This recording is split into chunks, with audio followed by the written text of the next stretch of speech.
我们美 US Law 北美法律第一频道，记得订阅我们，并且开启小铃铛，获取最新视频。大家好，很高兴今天可以被 AI Law 邀请给大家做一期关于 Interfiling 的讲座。那么 Interfiling 的含义是什么呢？它发生在485判定的时候呢，申请人要求移民局把485下的这个移民申请的类型转换到先前的另一个批准的移民申请当中。比较常见的就是在 EB2 和 EB3 这两类雇佣移民期间去转换，当然也可以跳过这个雇佣移民的限制，在雇佣移民和这个亲属移民之间也可以做成这样的一个赛道的转换。比较常见的其实当然是雇佣绿卡之间的这个同类别的转换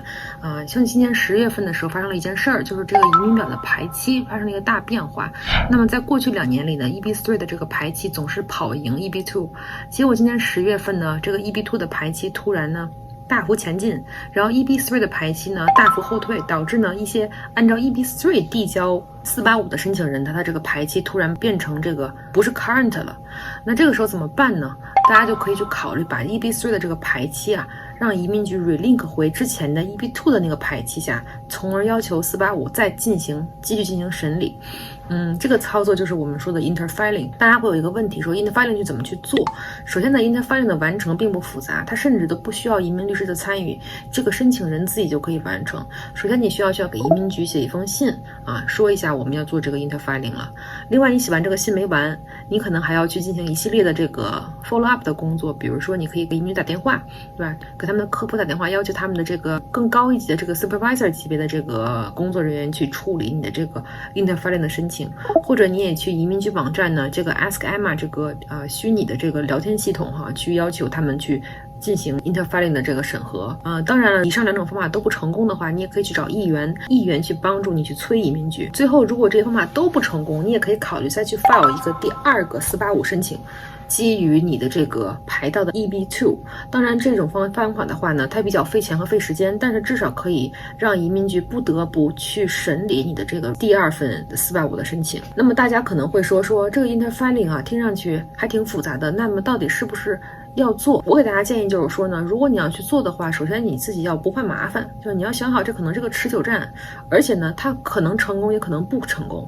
因为移民局说得很清楚，他们有自己的裁量权，决定要不要批准你这份Interfiling， 并且他批准的时候他会有很多考量因素，比如说你的这个 Interfiling 的申请的这个材料是否齐全，然后你之前的那份判定的485现在进展到什么程度了，是刚刚开始呢还是马上要批准了。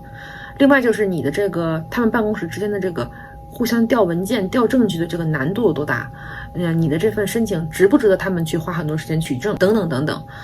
所以如果你要做 Interfiling 就做好准备，它可能会失败当然如果你不差钱的话，你也可以考虑去做这个第2份 I485 判定，但是这2份485同时判定的话，最终其实只可能批准1份，那么在某一个环节移民局可能会让你去 withdraw 其中的1份485。所以以上这些方法呢，希望帮助大家呢能克服目前排期发生变化的这个不确定性从而加速拿到绿卡的这个进程。但是呢，这里我也给大家一个小的建议，就是说你也要做这个 Interfiling 也好485也好，你要有个心理准备，就是说这个排期表是否之后又会发生大的变化，比如说会不会 EB2 呢它又变慢了，然后 EB3 又再次快起来了。那如果你做了第1个 Interfiling 成功了，结果发生这个排期又发生变化，那么你很有可能要再做第2次 Interfiling， 但是 Interfiling 做第2次的话成功率会大幅下降因为移民局他可能觉得你太麻烦了，搞不定你他就可能会 ignore 你的这个申请。所以的话呢，以上就我给大家的小建议大家可以勇于去 DIY 去尝试这个 Interfiling，因为它其实更多的是个很繁琐的工作，当然你也可以找移民律师让律师代为处理。总之呢，最后希望大家都可以获得成功。如果有什么问题的话呢，欢迎大家联系我们，谢谢。如果今天的节目对你有帮助，那就帮我们订阅、点赞、分享吧。有任何问题也欢迎在评论区留言，你的法律问题我最关心。